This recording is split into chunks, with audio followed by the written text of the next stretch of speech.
Hi అండి. ఈరోజు మేమైతే ఏకశిల ఐశ్వర్య గణపతి దగ్గరికెళ్తున్నాము.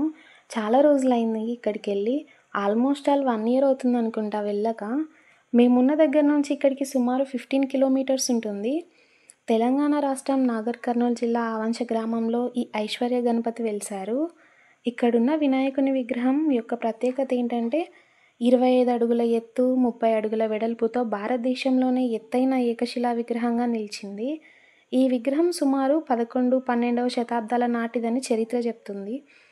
ఇలాంటి చరిత్ర కలిగిన మహిమగల స్వామిని దర్శించుకోవడం మాకైతే చాలా హ్యాపీగా అనిపిస్తుంది.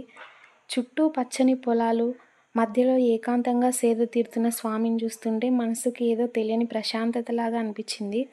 లాస్ట్ ఇయర్ మేము వెళ్ళినప్పుడైతే ఇక్కడ ఎలాంటి కట్టడాలు లేకుండే. బట్ ఈసారి వచ్చేసరికి స్వామివారికి గుడిలాగా నిర్మాణం ఏర్పాటు చేశారనమాట. డైరెక్ట్‌గా గాలి, వెలుతురు, వర్షం స్వామి మీద పడేటట్టుగా, ఇంకా అభిషేకాలు చేయడానికి వీలుగా ఈ నిర్మాణం అనేది ఏర్పాటు చేశారు. ఎప్పట్లాగే టెంకాయ కొట్టాము. సడెన్‌గా అందులో పువ్వు రావడం చూసి చాలా పాజిటివ్‌గా అనిపించింది మాకైతే. ఆ స్వామి మమ్మల్ని బ్లెస్ చేస్తున్నట్టుగా మనసులో ఏదో తెలియని ఫీలింగ్ అనమాట.